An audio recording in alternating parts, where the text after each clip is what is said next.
Hello, everybody, and welcome to a special episode of the Imperial Holonet. I am JID123, and today I'm joined by Jake Carlson and Red Leader Antilles. Say hello, boys. Hello. Okay. And we're here to discuss, well, comics. But we're not here just to discuss any old comic. Oh no. We're going to discuss some comic history with backstory and lore and lots of weirdness. So today, we're here to discuss the New 52 and DC Rebirth, and why one seems to be more successful than the other. And this is something. Now I'll just start from here because I'm kind of the outsider of the group. I have heard a lot about both the Rebirth and the New 52, one more positively than the other, and we'll find out which one is which in a moment. But it's the New 52 that's been always in the negative light for a lot of reasons, which I'm sure these two will get into. While Rebirth, on the other hand, has always been pretty much, I've heard, good things about individual comics, especially of Tom King's Batman, which I have read a few issues of myself, and I have to say I've quite enjoyed. But let's start with Jake here. Let's let him start us off. So Jake, where would you like to take us on this interesting discussion? Well, I think it would make the most sense to start off with the New 52 and sort of the pros and cons of it and the history of it and why that happened in the first place. Because, like you said, Joel, the New 52 is pretty infamous for being being commercially successful, but not necessarily being critically successful. And a lot of that comes down to, I think, the fact that this reboot for the New 52 was pretty much rushed out. For those of you who don't know, there was a retreat that happened, I think, in the summer or of 2010, or maybe even a little bit earlier than that, of like all the leadership at DC, the publishers and stuff, and they were looking at sales of the Superman book, and they had realized that Superman sales were tanking, and so Jim Lee and Dan DiDio and Jeff Johns and everybody kind of got together and put their heads together and sort of revitalized the character. They changed up the costume a little bit. They changed up what, they felt like they needed to clean up his continuity a little bit. And after this meeting, they were like, well, why don't we do this with every character across the entire line? And that's how the New 52 ended up happening. I have a feeling a lot of some sort of drugs were being passed along that meeting. There must have been some drugs. Well, changing up the costumes and stuff wasn't, inherently a bad thing. But where DC shot themselves in the foot is that because I believe this took place in the middle of 2010, the New 52 started the following year. So they started with this initiative and then they didn't give it enough time to roll out. Fascinating. Very. Red, would you like to add anything to this history? No, I think you covered it really well. It's such a rush job. I mean, fans going in didn't really know there was a reboot until there was little time to adapt. A lot of creative teams only got like 3 months to wrap up all loose ends. And so that led to some really depressing shit where runs would end right in the middle of a story arc, or, they would get to the end of an arc, but it would be like Blue Beetle ended on a really downer note because it wasn't supposed to be a series end, and just DC made a rush for trying to, change up everything because they were, definitely dropping in sales. And it clearly shows just how little they were actually communicating with their writers. Seems like reboots just every time. I wonder if there's like a successful reboot where it ended on a happy note, like even with the old EU from Star Wars, that didn't satisfy everybody. This didn't satisfy anybody. Like, I can't think of a series that is like rebooted on a happy note. Well, I think Rebirth has, but we'll get to that. And I would add to what you said, Red, is that it's not just that they didn't communicate with their writers, it's the artists too. They didn't really communicate with their creative teams what they were going on. And the point that they only had 3 months to wrap up what they were doing, I think is a really good sort of marking point for how much little communication there was from the leadership at DC to the creative teams, and I think that showed in that result. You know, I think one of the biggest problems with the beginning of the New 52 was the inconsistency with narratives rebooting, right? Because Flashpoint was supposed to reset this entire universe, but then even at the end of that story, Barry still remembered the pre-52, the Flashpoint universe, and then he was in the New 52 universe, and he told Bruce Wayne all about this. But then between Flashpoint number 5 and Justice League number 1, those characters had no recollection of anything that happened outside of their own universe. And Jeff Johns wrote both of those stories, pretty, you know, close together. But as far as, you know, the titles go, the New 52 started out because they wanted to have like clear continuity and more consistency and sort of revitalize all the characters. And the New 52 was originally going to be like the Fab 48 or whatever. But then Dan DiDio was like, oh, well, you know, we did that, you know, 52 weekly series, so we'll just make it 52. But Fab so the goal 48 was, sounds like a funnier title. It's way more mixed. I know.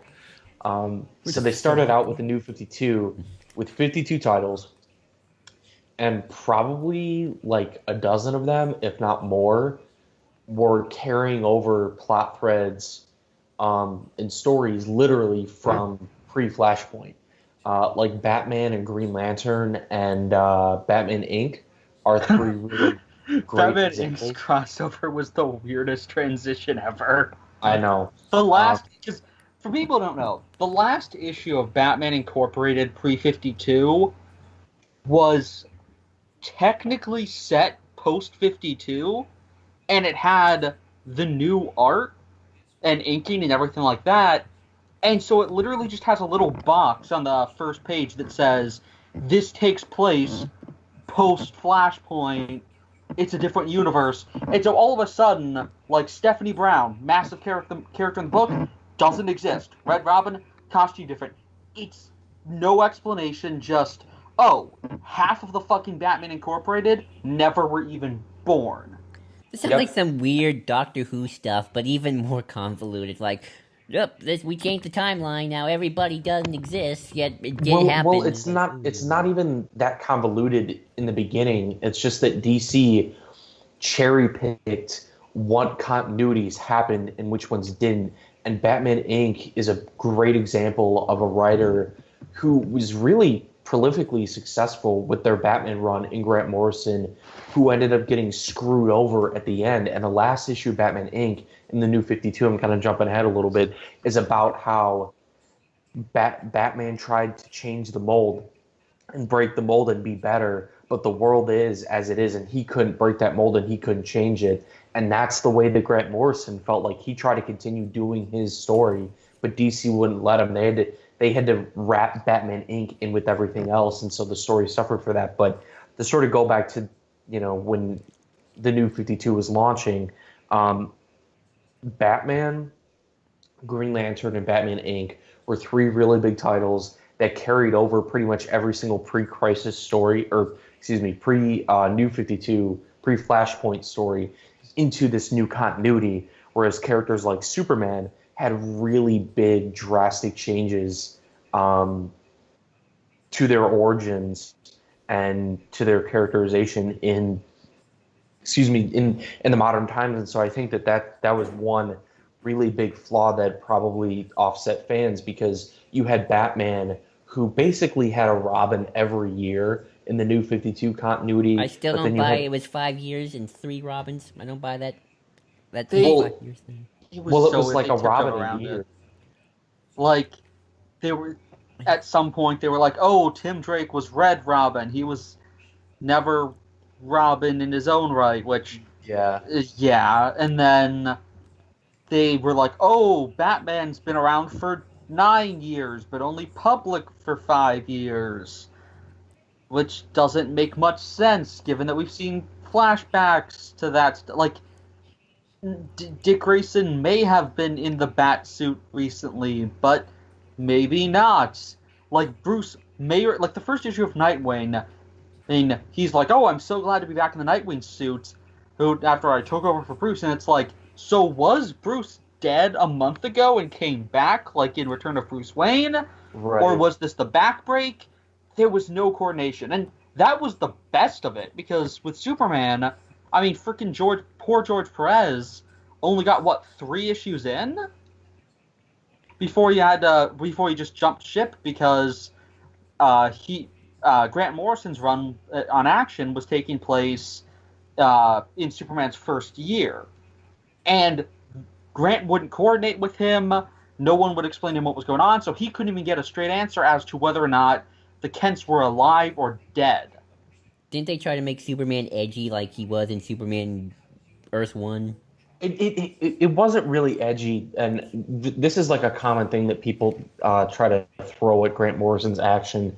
Grant Morrison's action is great.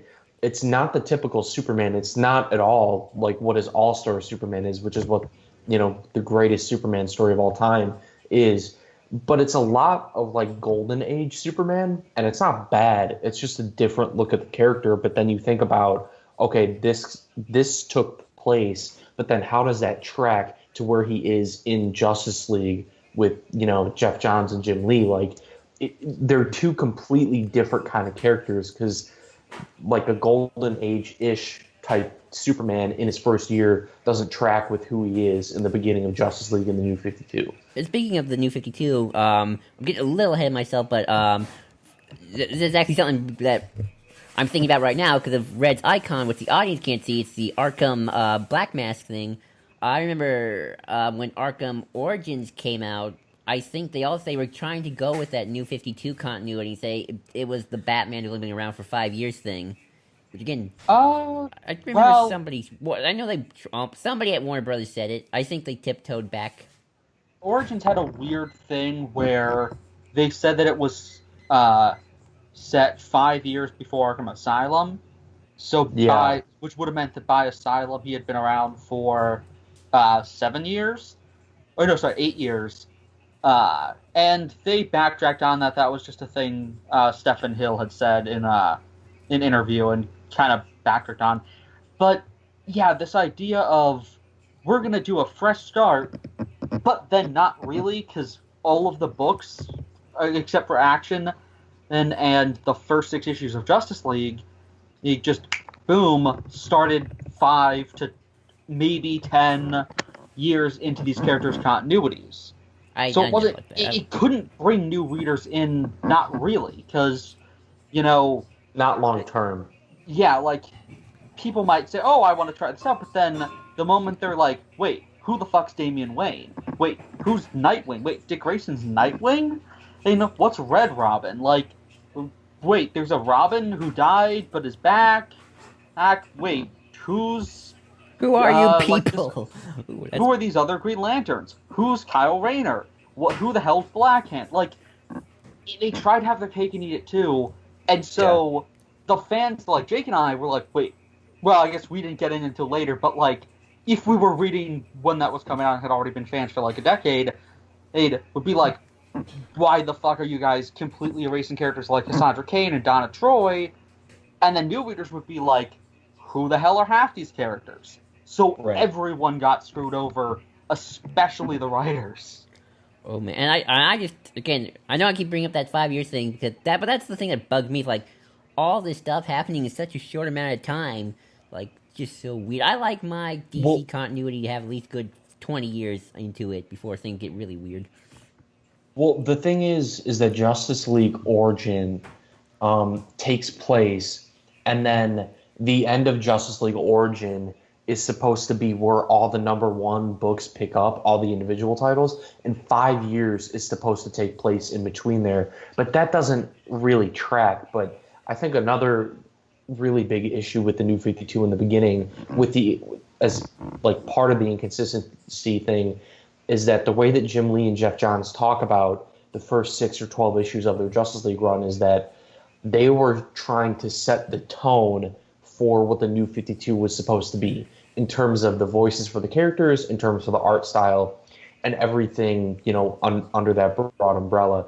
And so the way they talked about it is that when creative teams came to us with questions as to like what they should do, what these characters should look like, what would this character say in this situation, they would point them to Justice League Origin because this is what this universe is supposed to be.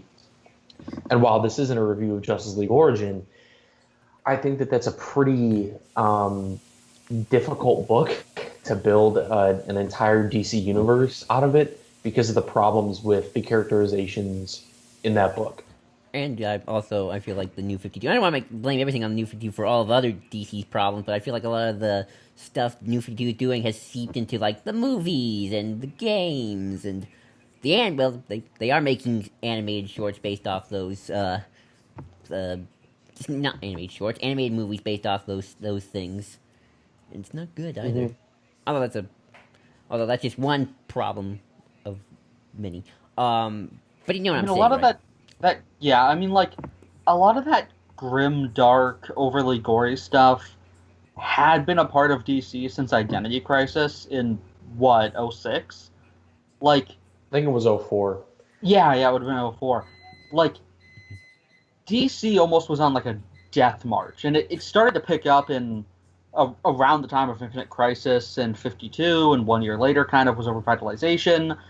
But like, you had shit like Black Adam ripping people in half or shoving Psycho Pirate's mask through his face and murdering Leanne Harper and all of these just fucked up shit that fans were already growing disillusioned. And so this big statement with the New 52 of, gritty is the new most important thing, and all the heroes' costumes are going to have lines to make them look like battle armor, and no, like, dulled color palettes now and stuff. And it just, DC fans were already getting frustrated with trends, and the New 52 just picked up on that. It just kept going. I mean, there was a whole thing with,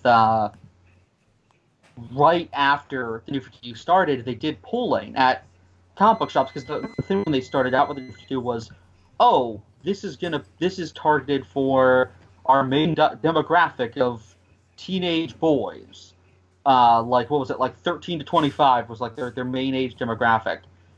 They were saying they were going for, and so they did polling in comic stores, these across the country shortly after New 52 began, and there was this whole controversy of like votes not being counted correctly, and the people accidentally forgetting to tally anything that deviated from DC's intended demographic.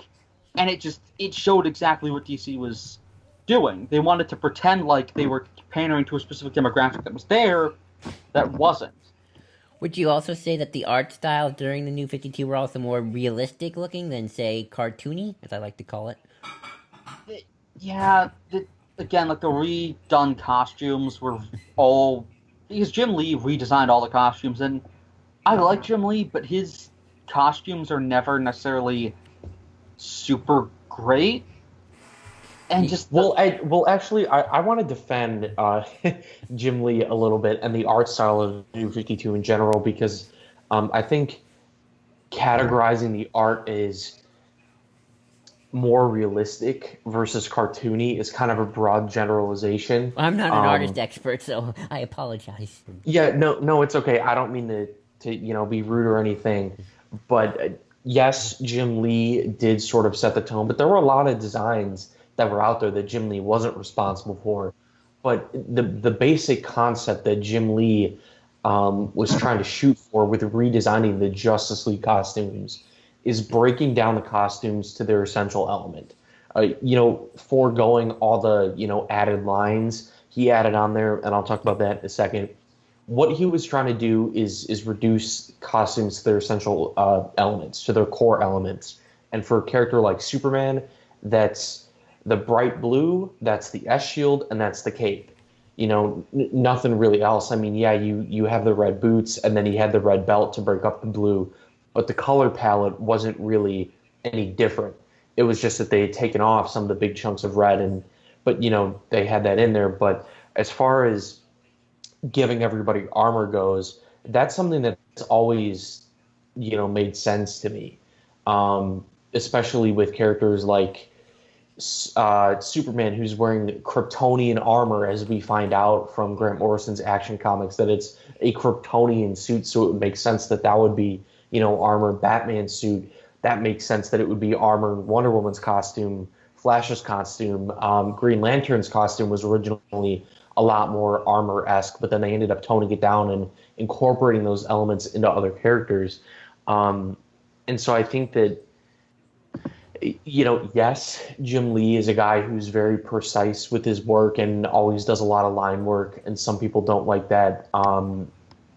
That's just who he is as an artist, and making the costumes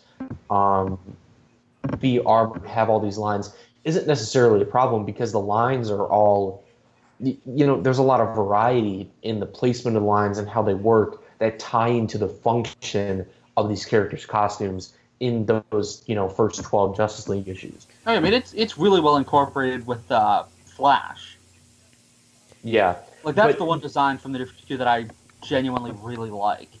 But go ahead. For me, the thing is, like, Superman having battle armor, yeah, it makes sense in the context, but the context was built around giving Superman battle armor, not the other way around. And, like, just weird additions, like everyone having the same collar, including Wonder Woman, who doesn't have a collar. Just small little things like that that made them feel, I don't know, too similar. Like, I wouldn't necessarily be as upset with... I'm not even upset necessarily with battle armor. I think the designs are okay. But it's just a matter of everyone in the Justice League, in my opinion, looked just a little too similar. That's like, fair. It clearly was designed by the same guy, as opposed to take the original 7. You've got, a smattering of, Carmine Infantino's Batman design. God, who was the Superman artist in the early 60s? Or, sorry, early 50s? I have no clue. I couldn't tell you. Not remember the name. I hate myself for that. But, like, you had the Green Lantern artist, and you had Carmine Infantino's Flash. So, okay, like, 50% was Carmine Infantino. It was the 60s. The guy drew literally everything.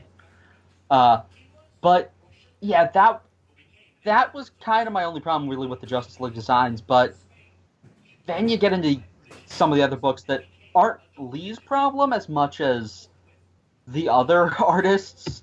Like, the Titans costumes were just shit. The Teen Titans? Yeah. Yeah. Like, everyone had red. There was... And that's the thing across the whole New 52. No one had blue except for Superman. Oh, no, I don't like it even more now, because blue's my favorite color, man. You're attacking my favorite color. I mean... I'm the one guy who actually defends the red Nightwing suit. I mean, I will say that the art across the board, I don't think was as didn't have as much variety in it as they maybe wanted it to. But books like Batman and books like Flash, who had artists like Francis Manapul and Greg Capullo in it, did have some great art. I think that the issues with the art show up a lot more in team books, where you are supposed to be drawing and designing characters to be a lot more visually dissimilar, so you don't run into those problems of the design elements kind of mixing together and everyone having and it's seeming like everyone has the same costume if it wasn't colored. Yeah, that's why they really shouldn't have redesigned every character. And I remember you saying, Jake, that you said they were drawn a little too bulky. Even the Flash was very bulky looking.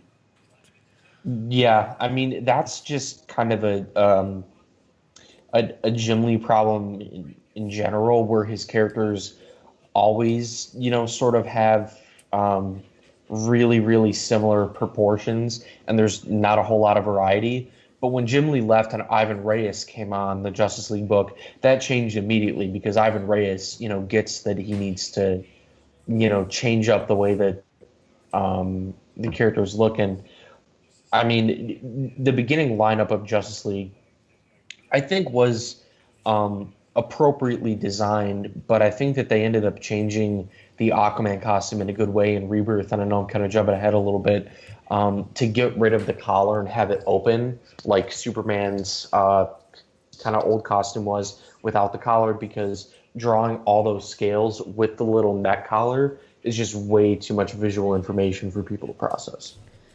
Speaking of information to process, I guess we can talk a little bit about the writing.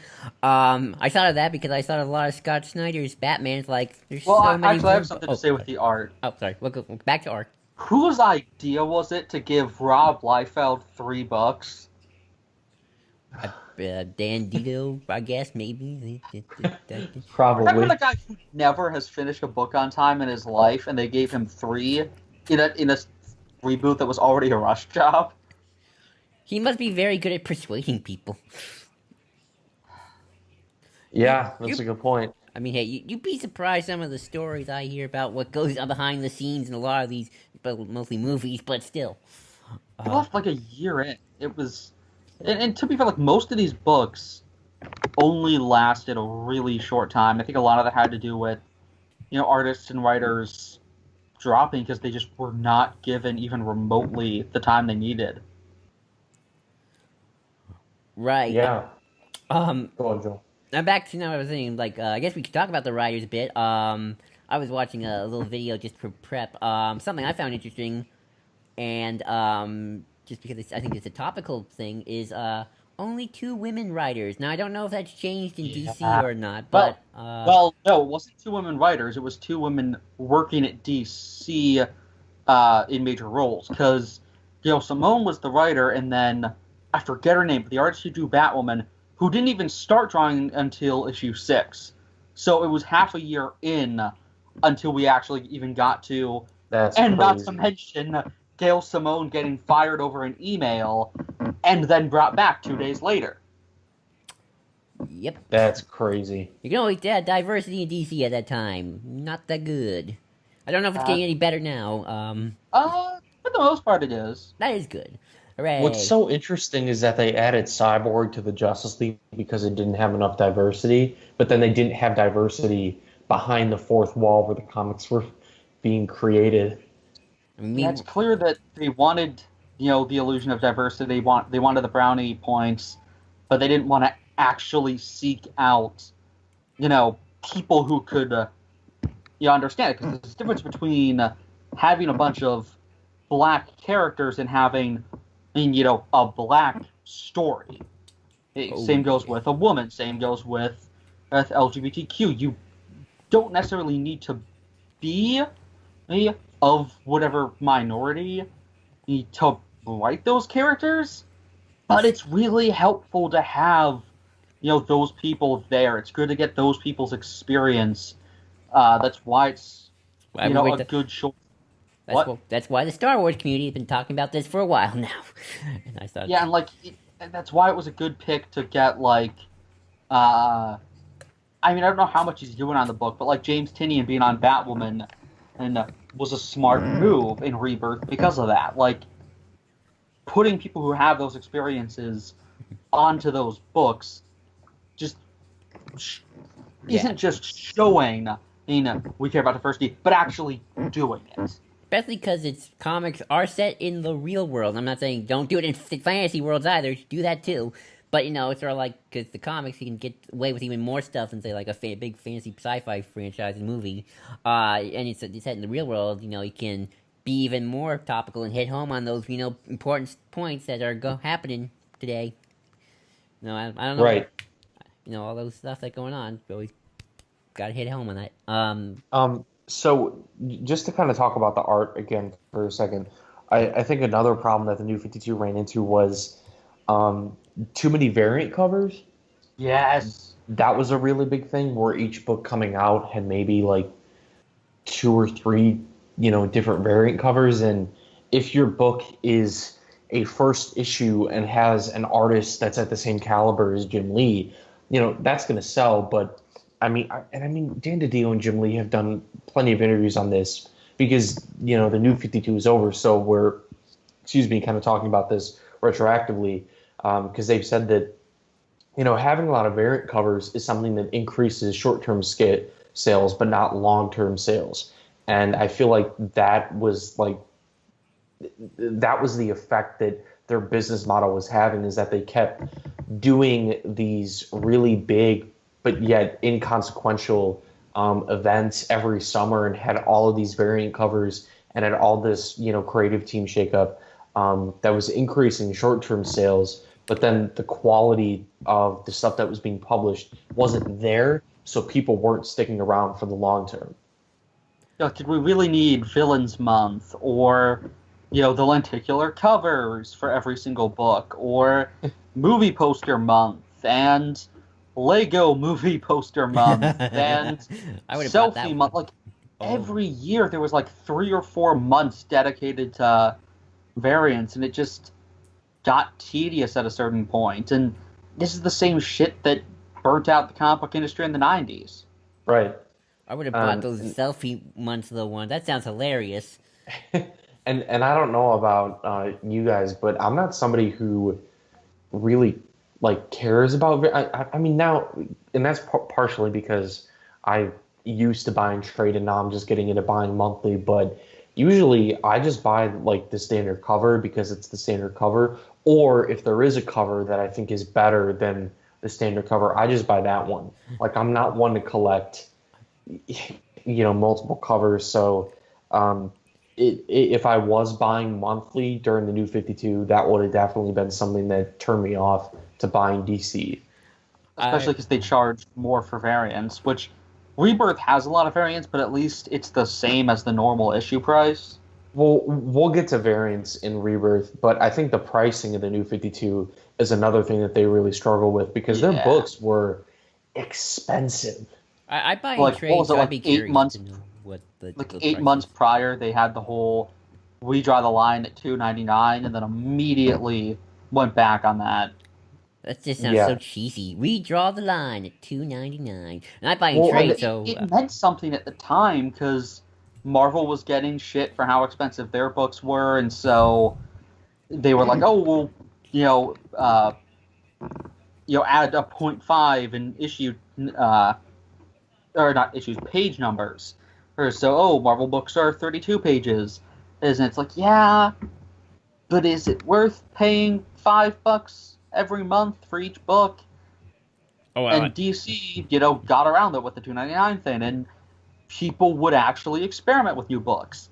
But the thing with the New 52 was, and we'll get into this later, but just throwing new titles out there constantly without really building to them or seeing if they would work beforehand, it not only is a problem, but people are less likely to spend the extra money to pick up whatever new title of a character that might be completely original, or might be a character they're not experienced with, or whatever.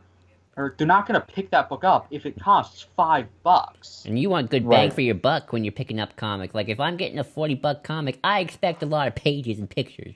That sounds very base, I know. But I want something worth my money. Both in story and in length. Exactly. And Which, the fact that they kept releasing new books every year as waves isn't, inherently a problem, but the price of the books and the amount of the books that were being released at the same time, in coordination with the variant covers and the inconsequential summer events, all these things combined just spelled disaster from the beginning. and the frustrating thing with that is, like, I was just looking at some of the interviews Dido and Lee did recently, and they were like, "Oh, this was the lesson we now learned."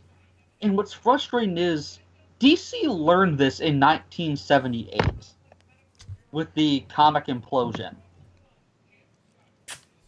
Would you 'Cause- like to give some background just a little bit? I don't know what the comic implosion. So Marvel was outselling DC in the early and mid 70s, and DC, to adapt, realizing that Marvel had far more books, was like, okay, we're gonna, increase as much as possible in terms of books. And so they launched a shitload of new titles, a lot of them untested, a lot of them completely original, with a lot of major writers writing completely new books. Like, for instance, taking Jerry Conway from Spider-Man, only a few short years after he left, because he left in, 75? This was late 77. Pulling Conway onto Firestorm, which was a big thing. And, you have a massive backing on that. But the problem was no build-up to all these books, lots of money being put into them, and they didn't really have the money to pay. And so DC had to cancel a shitload of books. 20 series were canceled all of a sudden. Ouch. And, just here's the list. All-Star Comics got canceled, continued a little bit into the backup feature of Adventure Comics. Because DC also expanded their length of their books. Aquaman got canceled. The issue that didn't get... Because, again, a lot of these had finished issues that weren't published, because they had to just cut them right there. So its final issue went to Adventure Comics as well. Army at War had a new #1, got canceled. Battle Classics was a reprint, got canceled. Dynamic Classics reprint, got canceled. Batman Family, and this is the really weird thing, they almost canceled Detective Comics. Ooh. Oh, wow, that's a big one. Yeah, they almost canceled Detective because Batman Family was actually outselling it. And so after a shitload of fighting, they decided to merge the two books.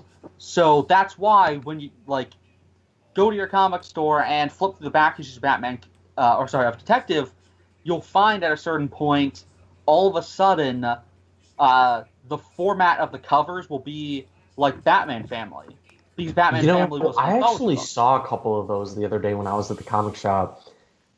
Yeah, with little bits of, there's this Batgirl story, and here's this Robin story. And that's exactly what they had to do. They had to essentially just make Batman Family retitled Detective in order to get around that. Black Lightning got canceled, thrown into World's Finest. Claw of the Unconquered, canceled. Doorway to Nightmares merged into The Unexpected. Firestorm only got 5 issues in and then became the backup feature for The Flash. House of Secrets merged into Unexpected. Commandi and its OMAC stuff showed up in The Warlords for a while. Mr. Miracle, canceled. Secret Society of Supervillains showed up a little bit in Justice League and had its stories wrapped up a little bit there. Secrets of the Haunted House revived briefly and then actually did keep going. Shade got canceled, which was sad because, that's Steve Ditko writing. So again, major Marvel people, they couldn't support the cause. Showcase got canned. Star Hunters, which was an Adam Strange book, got canned, and its final issue got put in World's Finest briefly. Steel got The Indestructible Man got canceled, and a bit of it got reworked into All-Star Squadron, and The Witching Hour got merged into Unexpected. Wow. Yeah. Whoa, this is the 90s. And DC didn't recover... no, this was 1978. Oh, 78. DC didn't recover until the Speculator boom. I mean, they almost got bought out by Marvel in the 80s because of this. So... Yeah, and that's the frustrating thing with the New 52. All of the business practices they pulled had failed them in the past. We had this shit happen in 78. We had this shit happen in the 90s. Some of this, to lesser extents, happened in the early 2000s. And that's what made it so frustrating. I always thought DC in the early 2000s was actually pretty good, or maybe that's when Grant... They were. It's just there was here and there attempts to essentially follow what Marvel was doing. That's why we got Identity Crisis. I'm just curious. I brought this up earlier, but I wanted to just go in a little more depth. The whole New 52 thing, is this a part of a bigger DC problem because of what's going on with the animated stuff and the movies and the video games, or that it's I feel like when DC was well, now it's just the comics are fine, but everything else seems to be kind of in chaos. I forget, Jake can back me up, I think, but wasn't Warner Brothers threatening to cancel the comics or cut them down severely unless they boosted sales? Probably. I'm not familiar with that, but that sounds like something that they would do. It's Warner Brothers. I don't. So yeah, it had to do with the movies to some extent because the parent company, getting pissed at them. Okay, I'm just always curious. Like when the comics are doing fine now, it's just why can't everything else be working better? Come on. But yeah, So I think generally speaking, there were a lot of bad things that really hurt the New 52, but it wasn't completely, bad. you're So bound to have going some back to, gems, I'm sure. Even yeah, I mean, there were a few benefits. I mean, they were kind of, small and overlooked in the grand scheme of things, but even though they had inconsistencies with, um, the stories in the beginning and keeping those people long term, it was a line wide reboot and starting point. And without that, I don't think somebody like Scott Snyder would have blown up. Or, like I think that his Batman run would have probably been looked at as mediocre if he didn't have the added benefit of starting with Batman #1 with the New 52. Because the bottom line is that even though that they weren't able to keep sales and selling books long term, they still got a lot of new people to jump on, and a lot of those people probably stayed. And while I haven't looked specifically at the sales long enough, I have it right here. So, Batman 713 sold 51,760, and Batman #1, the immediate next month, sold 188,000. Yeah. So a addition of 264%. And then it immediately went down 8.5%, and then the next month 12%. But still, there was a solid jump that, for the most part, kept going throughout Snyder's entire run until maybe Super Heavy. Sorry. And what I was saying is that I haven't looked at the numbers long term for Snyder's run and other people's runs to judge whether or not that is actually 100% true. But I think that that's not a harsh generalization to make. That a lot of people had the added benefit of the #1s in order to keep people on the books. But another thing that was a really good decision they made is having digital copies come out the same day as print copies. Mm-hmm.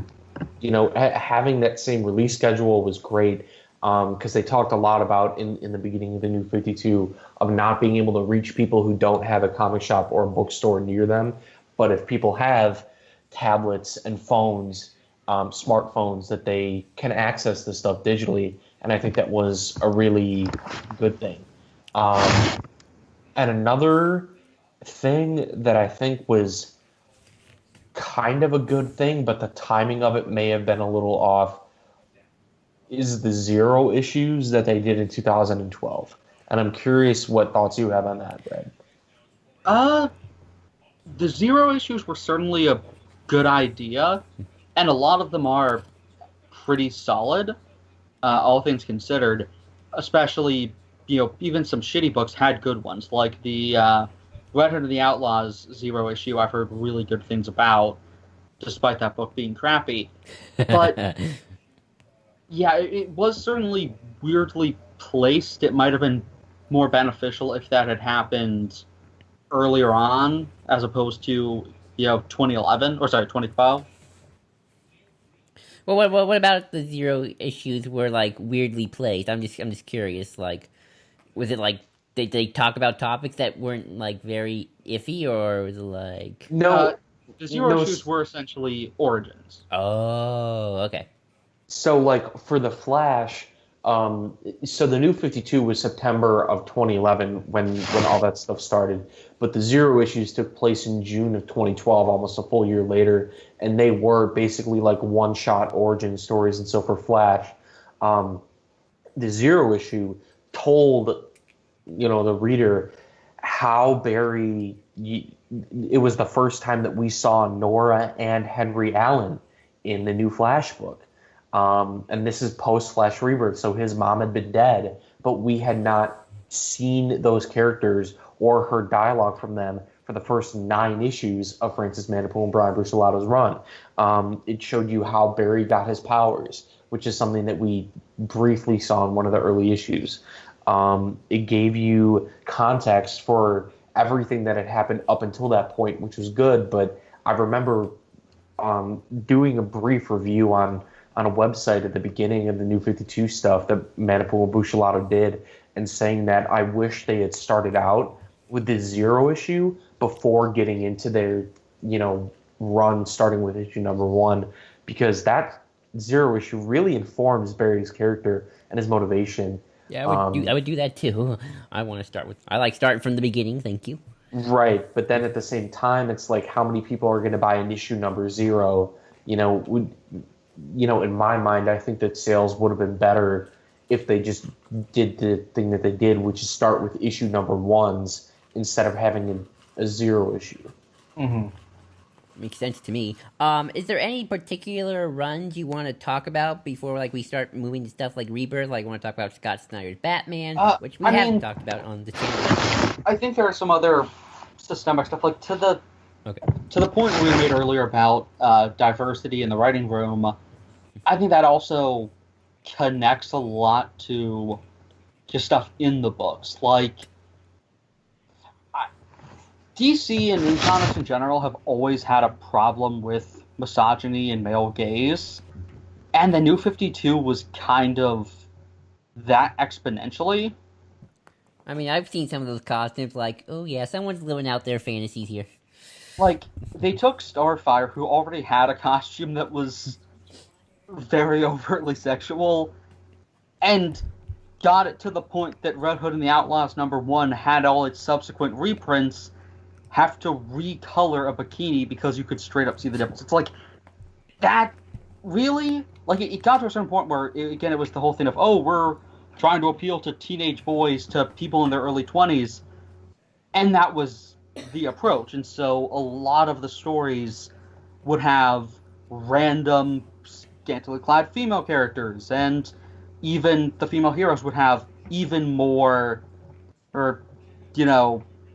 boobs, sexualized costumes than previously. That's always been a thing in comics, but with a reboot, the fact that they didn't fix that at all, it's like, we want to appeal to new readers, but they didn't, because they alienated a massive part of the readership. And, that goes into other stuff, like, they pissed off a lot of their disabled fans with the fact that they removed Barbara Gordon being in a wheelchair, and we didn't even know if she was Oracle at any point, and there wasn't even a clear answer as to how she got her spine fixed. Like, there was no communication. It was just, we want her as Batgirl again, which essentially meant taking away a disabled character, and on top of that, removing Cassie Kane, which means taking away an Asian character and a character who comes from a life of, or comes from a past of being abused, which was, something that was helpful. Like,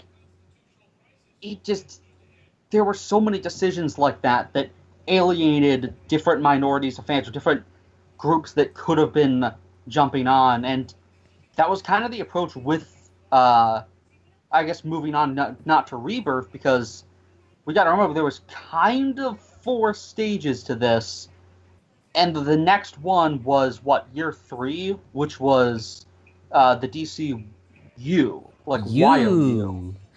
DCU, you guys, the people making. And that approach was definitely like we want to make a book for everyone kind of thing. And that was when they launched the Starfire miniseries, though, right?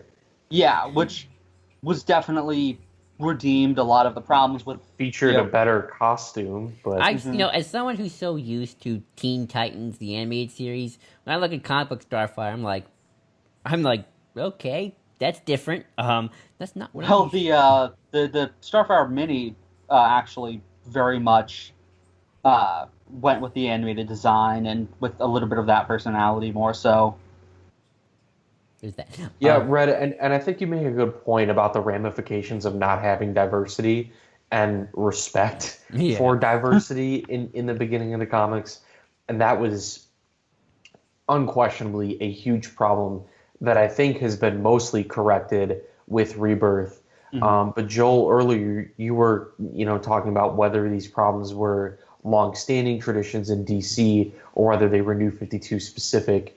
I read some Flash stuff earlier today that really surprised me in how over like sexualized the art was of like the women and stuff. And yeah, like this is something that happens with men too, but with women, artists a lot of times push the bounds and generally show more of private areas than they do with men. It's not just an idealization of like the tone and the fitness of the body, but we're showing a lot more of stuff that we don't with men. And so I read some stuff today from the early 2000s that had that problem, but I think that was definitely there in the New 52, and that was, I think, corrected in Rebirth, although there a lot of the books that are like female-led, like Batgirl and the Outsiders and things like that, are not doing well sales-wise, which is really unfortunate. I find it funny you were talking about the early 2000s, because that's when Dark Horse were doing their Star Wars comics, and it's like, there's some Sith Lords they're drawing here. It's like some of these females have got a lot of skin.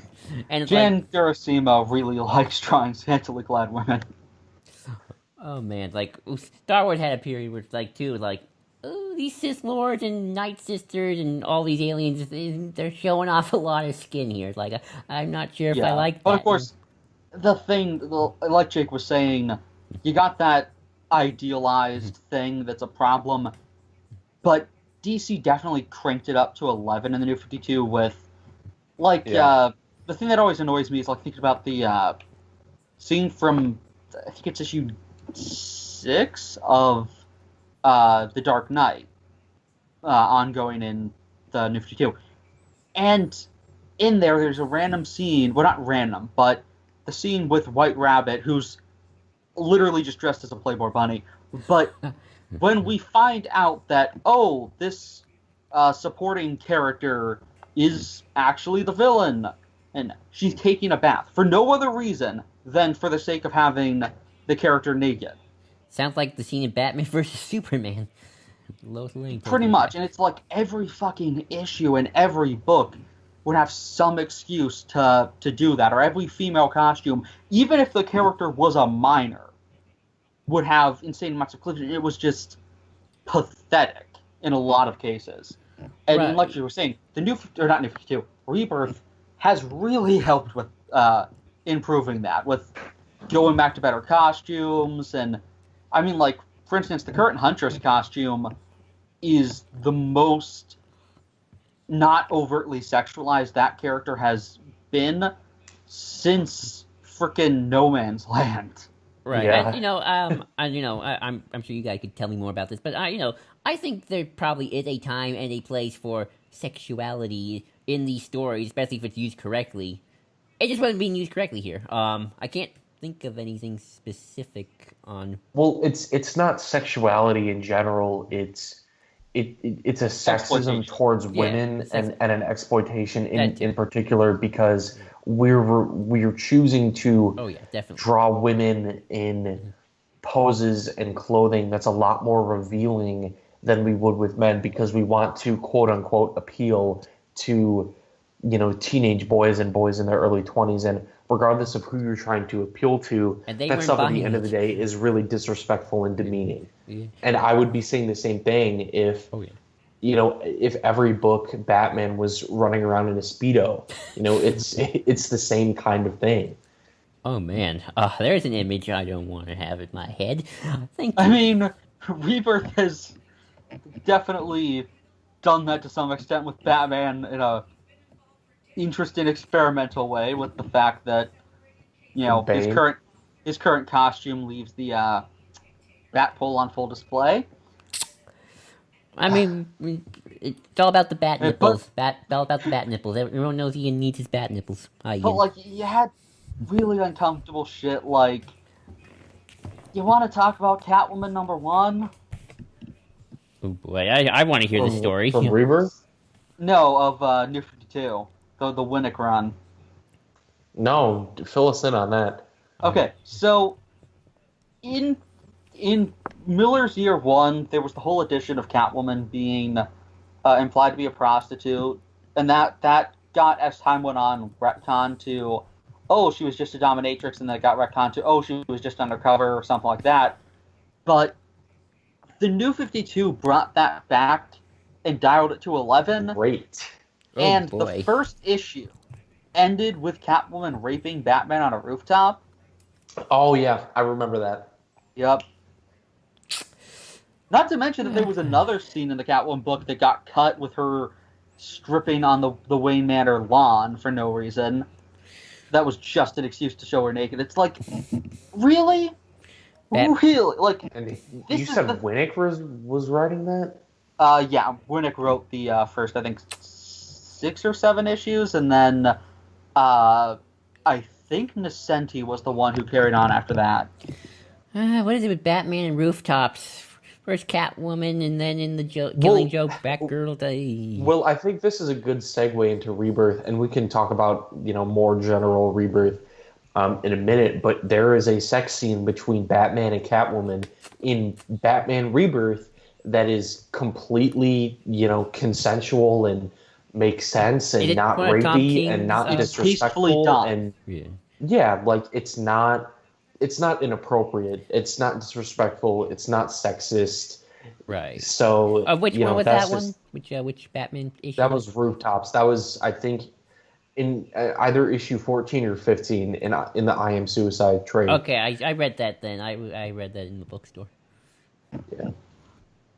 I Am Suicide. So, yeah, I mean, I think that is a good way to segue into Rebirth, because I think that generally Rebirth has been a lot more tasteful and respectful and just had better narratives across the board. And that's because they had a lot more time spent in the preparation phase. It was at least like a year and a half, because Jeff Johns would sit down with each creative team for the book and talk to them individually about building appropriate stories for these characters based off of their core DNA. But Jake, DC Rebirth is not a reboot, and it never was.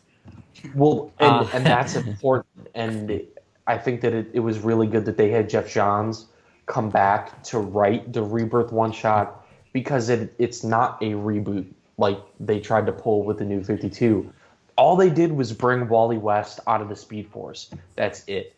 And through Wally West's lens of this universe, we can see that the universe is shifting more towards a place where love is everywhere, with the superhero marriages and stuff, where everyone is a lot more accepting, where there's legacy around, and that's something that was sorely missing in the New 52. So it wasn't a reboot, and that was a good thing. I remember watching some of those videos on Geekvolution about DC Rebirth and all the panels, and I remember the DCU one back when we talked about that a little bit. And that's kind of what made Rebirth work. Is it had not just the year of build up in terms of intentional stuff, but not even planned. But DCU was a light kind of attempt of relaunching and moving some stuff around, and it led to some stuff that didn't completely work, like the sudden shift with Batgirl, which has stuck, and I know people like that, and I'm sure it's a good book.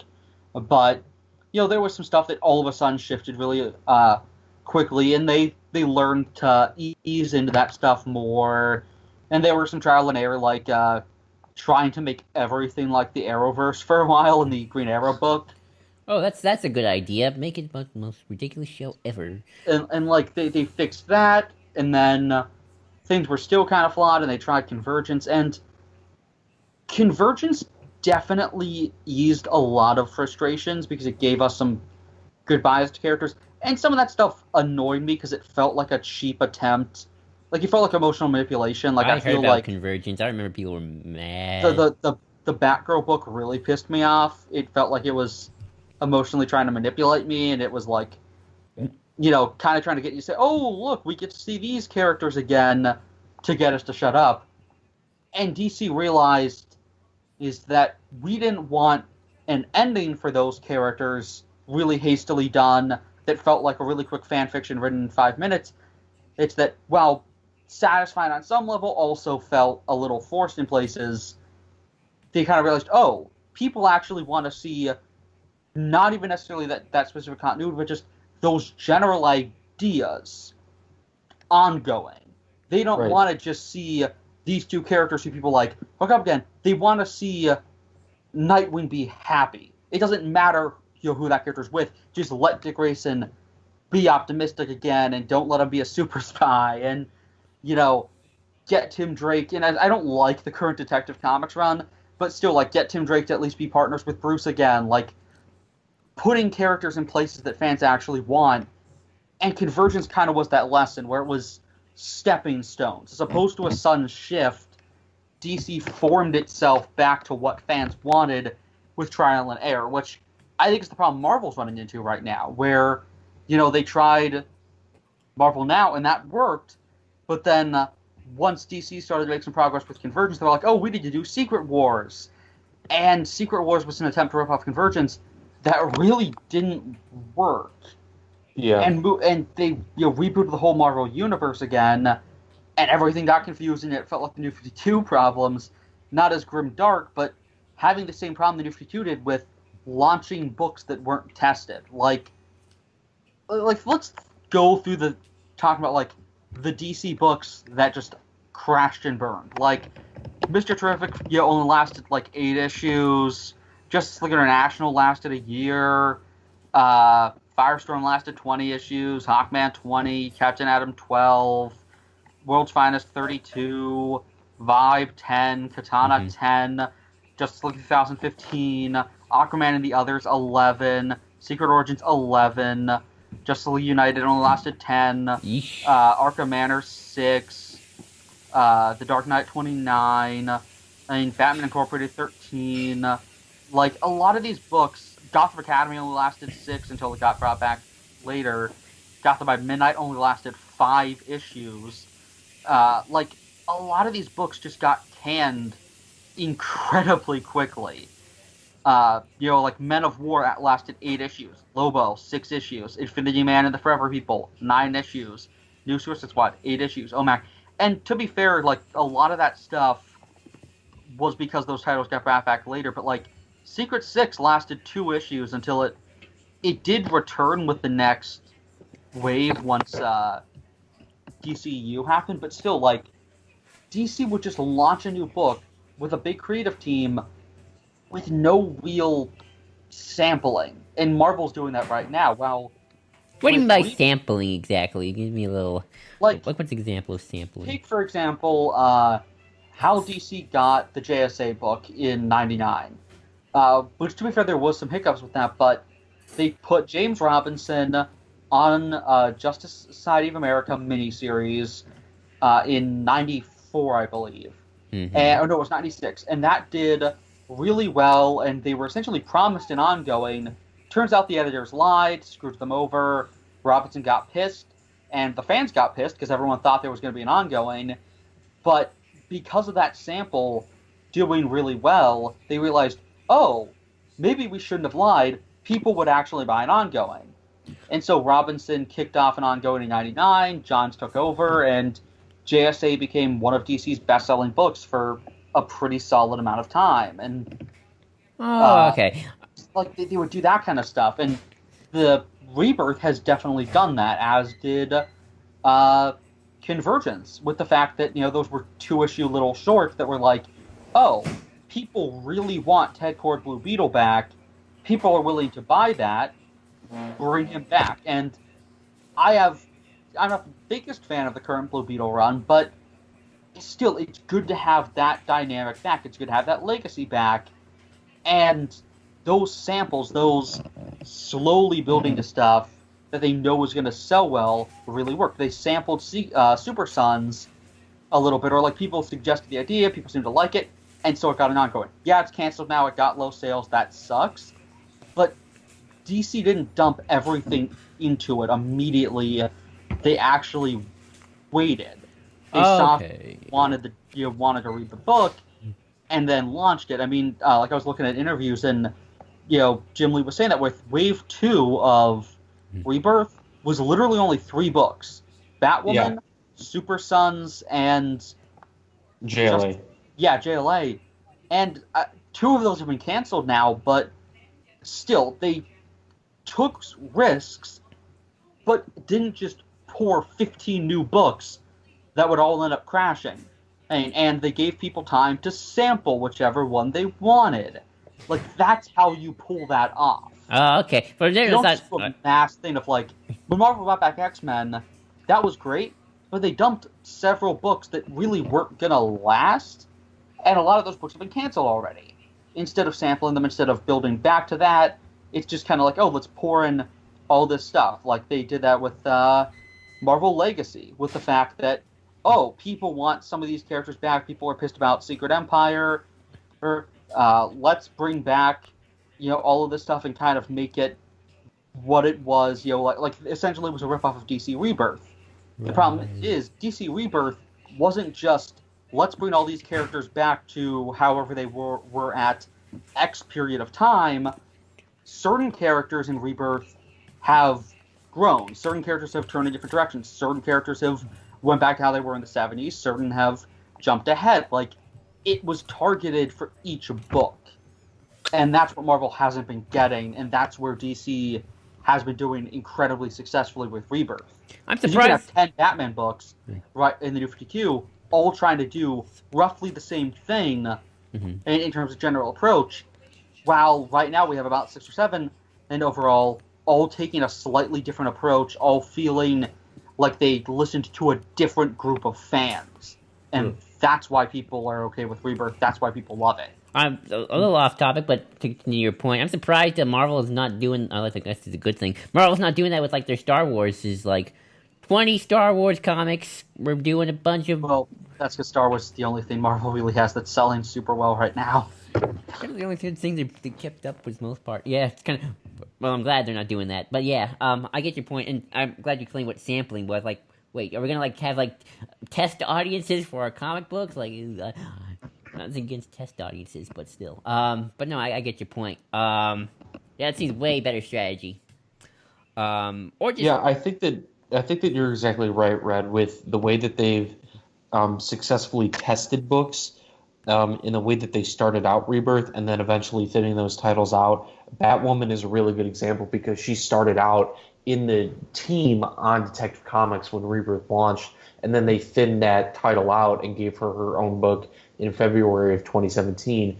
And while it's unfortunate that JLA and Super Sons are being canceled, we are still in the middle of Rebirth right now, and because we have the No Justice thing happening, we don't really know what the Teen Titans and Titans books are going to look like post No Justice, because we have those characters on there right now, and we know that Dick Grayson is going to be reforming the Titans with some old blood and some new blood. But I really hope we can get back to a place where we have, all these characters of different, ages existing at one time.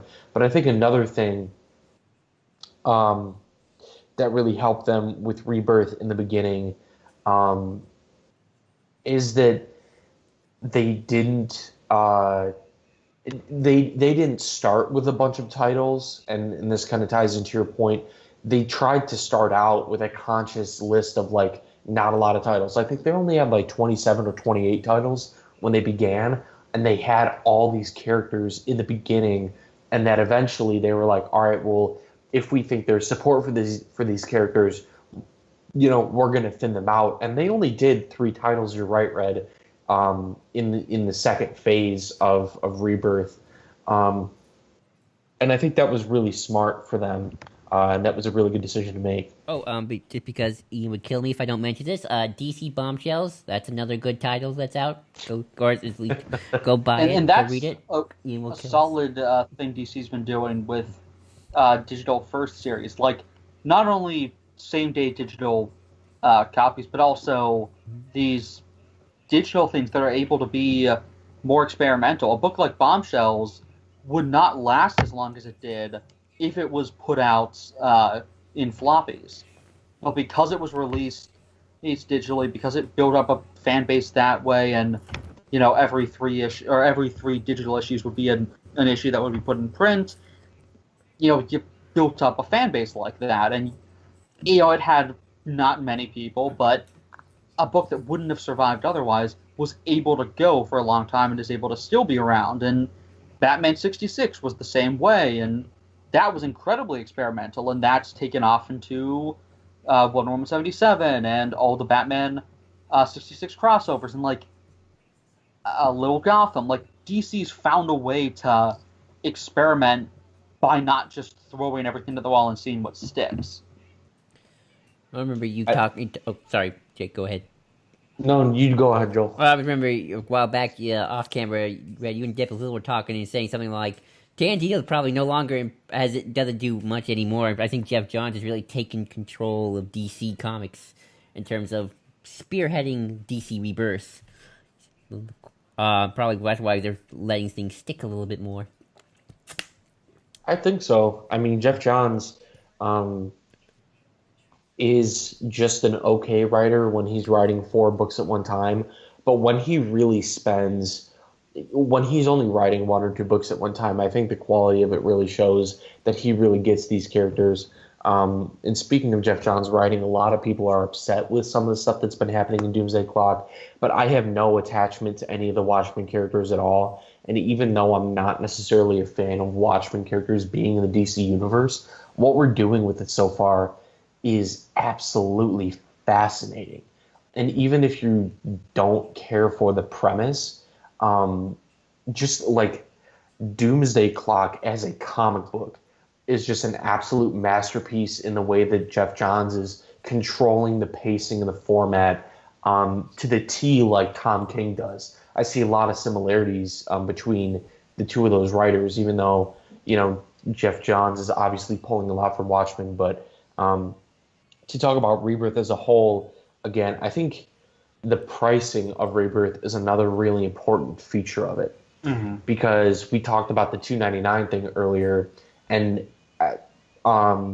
Rebirth is really unique in that I think this is the only time in DC's history that they've had multiple titles shipping on a bi-weekly basis, unless it's been an event. I don't think there's ever been a point in Batman's history where 2 issues of Batman have come out in 1 month. And so starting Rebirth with this initiative of we're doing bi-weekly and monthly books is a really cool idea. And a couple months in, I forget specifically where this happened, but I think it was last summer, in the summer of 2017, where they announced this is going to be happening, where all of the monthly titles had a price increase from $2.99 to $3.99.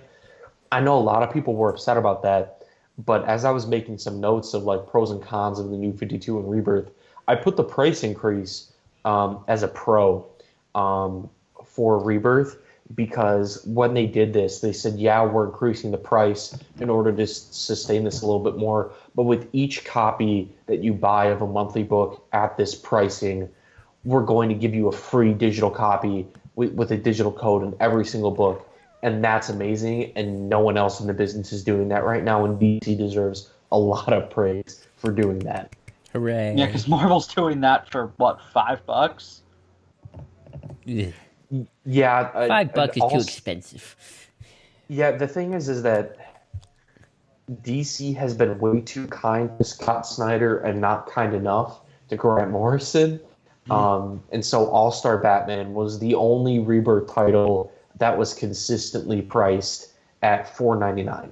And the quality of the book that we were getting, even though the art in that book is fantastic, the quality of the story was just not there, because it's just Scott Snyder writing dumb fan fiction about Batman. It's not good. It's not worth the $4.99. Metal was the same thing. I think each issue was $5 or $6. I know Doomsday Clock is $5, but that book is so good that it's justified. But an interesting thing to talk about with the pricing, and this is because we're in the middle of Rebirth, is that Scott Snyder's Justice League that's coming out later this summer is a bi-weekly book that's being priced at the monthly rate of $3.99. Wow. Oh. And that's really dumb because Scott Snyder is, friends with Dan DiDio and Jim Lee and, Jeff Johns and That's Diane how he keeps Nelson. his job. It must be how he Yeah, keeps I his mean, job. the thing is that DC is just giving him a pass because he sells well. So we're going to charge 3.99 for a bi-monthly title. So, that's just that's just kind of annoying. But It's annoying because it's DC's whatever. tried that before with Snyder, because in the middle of Endgame, they hiked his price up by like Yeah. $2, and he fucking threatened to quit over that. Uh, which good on him for that. Good to see. Yeah, I mean, say what you will about his writing. I think that sounds like a good move on his part. Good to see. Yeah, but Yeah, like, but I'm wondering how accurate that really is. I'm wondering if that wasn't just something he said on social media. I mean, Scott Snyder, I think, does interact with the fans, and I think is a genuine guy, even though I don't care for his writing a lot of the time.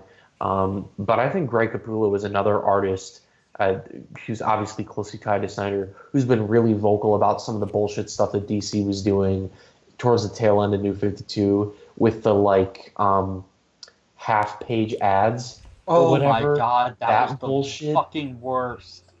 That yeah, like think about that as an artist only having half a page to draw.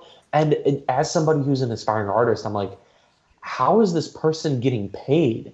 Like, because you're paid per page, are they saying, hey, in this book, you're going to have 4 pages that have half page ads on them? So you're only going to get paid for 2 pages because if you're doing 4 half pages, it's only really 2 pages? Like that's bullshit. But I mean, at least they're not doing that in Rebirth right now. I I mean, just oh sorry. About to say, I mean, it could be worse. It could be what Star Wars comics going through with the tracing, which we talked about. We talked about it last time. Me and Jake talked about the whole problem Star Wars comics are having with tracing right now. Oh yeah. It's not pretty. um so I think the pricing of the comics in Rebirth has been really good, with the exception of Scott Snyder. But I think the pricing is indicative as a whole of DC really getting their shit together in terms of aligning their products with what the fans want. Because across the board, generally speaking, Rebirth has been some of the best comics that DC's ever published. There are still some really bad ones like Flash, um, Oh but I man, think your boy. Rebirth has been a great initiative for them. And when they were doing the original panels for it, I was really glad that even though I love Jeff Johns, I was really glad that Jim Lee was kind of taking a hold of things and talking about Rebirth and answering questions and talking about how this these kinds of stories have blown up in other forms of media. So it's our job to continue to create good stories in the source material for adaptations to be made in future years. And somebody made a comment about the panel that they were glad that Jim Lee said that and not Jeff Johns, because Jeff Johns has been involved with everything but animation in DC. He was a really big part of the Flash TV show, co-wrote a lot of the first episodes for Arrow, and obviously was a really big part of the DCEU for a while. And now Road he's the Arkham chief creative Origins. director. Yeah. Um, so I think that comment was actually, really apt, because Jim Lee is the one creating the source material. And yes, Jeff Johns does that as well, but he's been, out of the three, of Dan DiDio, Jim Lee, and Jeff Johns has been the one that's branched out to the most, other forms of media with adaptations and stuff. And so I was glad that Jim Lee and Dan DiDio were sort of taking the reins in the beginning and taking responsibility for what happened in the New 52 and saying, we need to focus on giving you guys good stories. Only they can get their act together with the other stuff, as I keep saying. 'Cause that's where I want. But yeah, and like just as the outsider here, it's sort of like when all that stuff was happening, and just like I could just even feel like from people from friends, people who talk about comics and stuff like that, like especially big DC fans, like I could just sense there's like a more optimism here. There's like a little fresh air. It's like the drudge of the 52 is ending. There's something better on the horizon in a lot of ways. You just feel it, and just by the way people are talking about it, and even coming back, and Um, with all that good stuff, like I can just feel like, yeah, DC's getting their act together with their comics, and I'm glad. Definitely. If you guys don't mind, I kind of want to run down what DC's publishing right now and just kind of compare that to the New 52 Sure. because the New 52 had like 6 or 7 groupings of characters. It was, well, actually, let me pull this back up because I had this up a couple minutes ago. But they had, where is this? Hold on. This is totally unprofessional. I shouldn't have closed out this tab. Don't worry, I'm not being professional either. With my, I don't even have my notes with me. So the groupings they had were Justice League, Batman, Superman, Green Lantern, Young Justice, The Edge, and The Dark in in the New 52. The Dark. So they had 7 groupings, and with Rebirth they have 4: Batman, Superman, Wonder Woman, Justice League, and other. So automatically, as you guys can tell, and as you guys know, they cut down on the groupings of titles because they didn't have as many titles. But I just kind of want to run down the titles that they're publishing right now and get your thoughts on them. And I'm just going to say whether or not a title is good or not, just because the titles that they have are so overwhelmingly good. So we have Batman, which is great. The first of the Batman titles, Detective Comics, which isn't that great. Batgirl, which is okay. Nightwing, which has been kind of on and off towards the end of Seeley's run. But actually, Benjamin Percy, who is the writer on Green Arrow, is coming over to Nightwing with issue 44 in May, and I'm really excited for that. All-Star Batman ended, and as we all know, that's Scott Snyder. Batgirl and the Birds of Prey is ending, and unfortunately, that one wasn't that great. Batwoman has been great. Action has been okay. We'll see what Bendis does with it. Superman has been wonderful, and unfortunately, that creative team of Tomasi and Gleason, I'm curious to see what they do next. Wonder Woman was great in the beginning. Now it's just okay. New Superman is fantastic. Superwoman is fantastic. Supergirl is just okay. Trinity was really strong in the beginning, and it's kind of trailed off towards the end. Same thing with Aquaman, even though that's an ongoing. Flash has been... I can feel your frustration. A complete mess at times, I think. Green Lanterns has been decent. Hal Jordan and the Green Lantern Corps, I haven't heard a lot about that book. I've read the first 2 volumes. Really good. Or at least, especially the first volume is fantastic. That's good. It's just Robert Venditti, and I don't really want to support him after what he did with Flash towards the tail end of New 52. But anyway, so Justice League, interestingly, hasn't been that great in Rebirth, kind of because of Brian Hitch, but even the creative team they have on it right now isn't that great. Titans has been consistently okay. Cyborg, same thing. Teen Titans was really good in the beginning. JLA has been okay. Green Arrow was amazing, and I'm sad to see Ben Percy go, but he's going over to Nightwing, and I'm looking forward to what he does over there. Deathstroke has been okay. Harley Quinn I don't care about. The Hellblazer has been great. Red Hood and the Outlaws, it's Scott Lobdell, so I don't want to support him. Suicide Squad actually isn't terrible, although it's kind of typical. Blue Beetle was pretty good in the beginning when Scott Collins was on it, but they've since shifted the creative teams, and that title is getting ended last month, actually. Oh, good. I have had that on my pull this whole time, and I have intended to take that off my pull for over a year now. I have a question. I keep forgetting, so I've spent probably like $40 on a book I don't like. I have a question. Well, it's good that it ended last month. I have a question about that list, actually, Jake, or maybe Red, you can help me out too. How many of those people just are women or people of color? I'm just curious. Like, what's the demographics here? I'm just curious to talk about diversity a little bit more. Amanda Connor is listed as a writer under Harley Quinn. I'm just kind of flipping through here. I know... Is Gail Simone on anything? Gail Simone is going to be writing the Plastic Man miniseries later this year, which is going to be really cool. Oh, and another reason why I don't want to support Hal Jordan and the Green Lantern Corps is because Ethan Van Sciver is a fucking Nazi. So I'm not about that. Wait, like literally? Well, kind of. Ethan Van Sciver is just... I don't know. We could probably do a whole other video about him. I don't see any women or people of color other than Jim Lee and Philip Tan Oh, under that's the kind of other disappointing. category. And I think there's only one or two women under the Justice League category. Um, Phil Jimenez is gay, and he was working on Superwoman. Jean Luen Yang is Chinese. Um, oh, Nicola Scott was on Wonder Woman for the beginning. Um, and then Marguerite Bennett obviously is on Batwoman, and she Oh, was actually Tinian's bi. yeah. Okay, that's Um, good. That's good to see the and diversity. Bennett was actually a co-writer with Tinian on some of the detective issues. And she's obviously writing Bombshells. And then Batgirl and the Birds of Prey is Julie and Shauna Benson. Mhm. So those are two women. Hope Larson is the writer on Batgirl. But that's pretty much it. So I think even though there's not a whole and who's working on Cyborg? Because Cyborg was another character. Yeah, John Semper. He is African American. And so I think that's pretty much everybody that I know that's not a straight white male. Well, um, that's still good.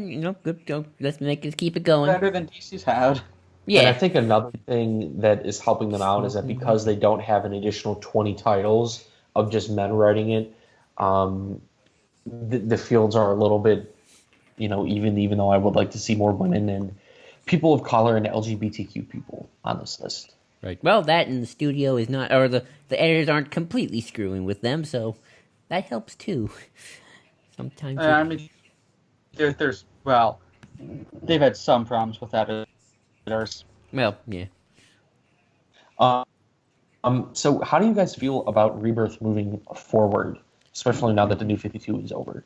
I mean, it's, Thus far, the only thing that's given me really any hesitation is Metal, because it felt like your standard DC event with shitloads of expensive tie-ins. But for the most part, I'm really optimistic because just the way they've managed new titles. Some of the books probably do need to go to monthly because they are swamping some of the writers and artists to an extent. But the fact that aside from Metal, all the events have been very isolated. Like, I don't like Night of the Monster Men, but it's really good that that was isolated to a couple of characters. And Yeah. the Button was just 2 books for a month. Doomsday Clock is completely on its own. And that makes me really hopeful that DC's staying away from the just event obsession where each event bled into another. We're not going to get into it, but Forever Evil was botched, and it definitely threw things off for a long time. And they're getting away from that. So just in terms of not only the content itself, but distribution, they're just doing a lot better than they were previously, which is definitely exciting. I absolutely agree with you. I think that staying away from these kind of events, or at least restructuring them, is a really good thing. Because you're right, Metal is the only example of kind of the New 52 style of doing things where we have this book that's already expensive, and then we're doing all of these other super expensive tie-ins. But to be fair, that's a Scott Snyder thing, and his entire Batman run was riddled with events in that same notion. But I think another thing that we need to talk about with Rebirth, just in general, is the way that they handle miniseries, because they've actually had a lot of these. They've had Bane Conquest, which is a 12-issue maxi series, Batman and the Signal, which for whatever reasons is only 3 issues, and then they have some out of continuity stuff like Batman Teenage Mutant Ninja Turtles, Batman Sins of the Father, the Batman Looney Creature of Tunes the Night, thing, I heard. Batman Well, White that was Knight. series one-shots. Although White Knight is a miniseries, the Black Lightning miniseries is going on right now. What else do we have here? Metal was kind of a miniseries. Dead Man's a miniseries. Doomsday Clock is a maxi series, which will hopefully lead back into Jeff Johns writing comics regularly again. We're getting a Hawkman miniseries. No Justice is going to be a miniseries. Mara has a miniseries right now. Mr. Miracle is a 12-issue maxi series. Mystic U is a miniseries. Classic Man is getting that miniseries later on this year, which we talked about. Ragman has one of those, but I think that one's out of continuity. Shade is getting a miniseries as well. Obviously, Bendis is doing that Man of Steel one later this year. And I think those are all the miniseries that they're doing that are in continuity. Because DC actually has a lot of stuff that's out of continuity right now, like the Wonder Woman Conan stuff and the Wildstorm stuff they're doing. Oh, and the Brave and the Bold, the Wonder Woman and Batman one that Liam Sharp is doing right now as well. And I think that for the most part, all of these miniseries have been great. I do love some miniseries. They're nice and simple and easy to read. And, and the Demon to Hell is Earth one with Etrigan too. That's cool. As someone who's only read in terms of DC Rebirth, I think I Am Gotham and I Am Suicide. Oh wait, I think it was I Am Bane. I know I read one of the Tom King ones. I've really enjoyed it. I like the simplicity of it. I feel like I can just read it and not have to get oh no, who are all these people? What's going on here? Honestly, the only question I had was, how come Jason Todd's with the other Robins? Yet it seems what's going on there? That was my big, but having a McDonald's or a Batman version, Batburger, and Joker-sized fries. I like that scene. That was hilarious. But yeah, if that's a hint of what DC Rebirth is on a whole, I'm ooh, I'm liking this. Yeah, I think that's a good point. That Rebirth is a lot more accessible. Even though Raven is also having a miniseries as well. I'm just kind of looking through the list. Even though Rebirth has had kind of the same problems with continuity because it's still New 52 and they're still dealing with the aftermath of Flashpoint and the merging of pre-52 and New 52 Superman and Lois Lane. I think that the writing just across the board has been good because it's been focusing on the characters and not so much the continuity, and those things can bleed over really quickly. But I'm glad that Rebirth has been accessible for you, Joel.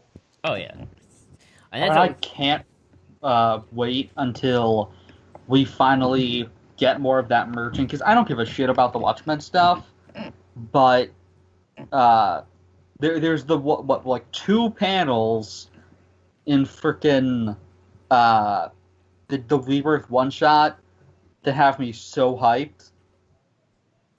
Which one? What are those? Johnny Thunder being in a mental institution. Talking about the JSA. Because as a JSA fanboy, the idea of... Because I like the legacy stuff with Barry Allen, Wally West, and stuff like that, but the JSA is my favorite thing with DC in a lot of ways, and the promise of that coming back is fantastic. And that's the great thing with Rebirth so far, is a lot of this stuff hasn't come to fruition yet. We have the Watchmen thing that's being explored, and from there it seems like we're probably going to jump into what happened to the JSA. We still haven't really got... we don't really have much with what happened to the Legion. Where are they? Hey, why is Saturn Girl in Arkham Asylum? That sets up just a cool sense of what is going to happen from here, where we have 3-4 years of stories, to go from there. And that's fantastic, as opposed to every event bleeding into the next. They kind of are doing that here, but they set it up ahead of time, so it doesn't feel like every event sets up a new plot thread for the next, but rather each event just tugs on a bunch of strings that were already connected from day one. And honestly, I think maybe the best thing with Rebirth is that, what was it, 85-cent Rebirth one-shot? Yeah. That was genius. For 80 pages? Fucking brilliant. 80 pages for 85 cents? That's what I call worth my money. Well, I mean, and that's a really good point, Brad, that they're not rushing this stuff. Because when the Button crossover came out last year, I was really frustrated by it because I was getting into issues, and I'm like, okay, we're really kind of milking this Rebirth thing out. When are we actually going to get some developments here? And I was upset because in that series, we had Jay Garrick appear for 2 pages, but then he Oh. disappeared back into the Speed Force. But at the same time, if anyone is going to bring the JSA and the Legion back, I really want it to be Jeff Johns and not Joshua Williamson or anybody else. I mean, Tom King, it would be great if he, took on another maxi series after, Mr. Miracle ended and it was like Legion or something like that. But I think that that's a really good point that they are taking their time with this and not in like a negative, we want to milk this kind of way. Because the more I thought about it, I realized that they weren't doing that with the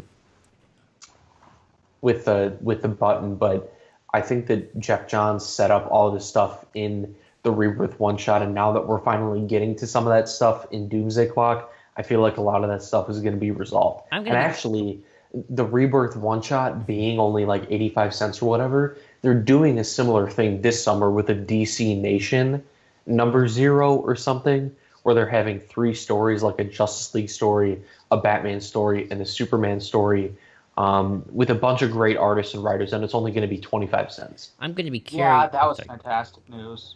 I'm going to be curious in like 5-10 more years if they don't reboot or do anything stupid, which who knows. If the DC comic book universe, although I think this is where they're heading, is going to start looking like the one that people loved before they rebooted and we got New 52 and now we're here. So it's like, hopefully we have rebuilt what we once destroyed. And they're not just rebuilding it like it was, because obviously there were changes. But the difference with Rebirth thus far is the new characters that they have with the DC artists, like imprint or whatever. I forget what the thing is called. Vertigo? What's that? Vertigo? No, it's not Vertigo. It's with Damage and... Young Animals.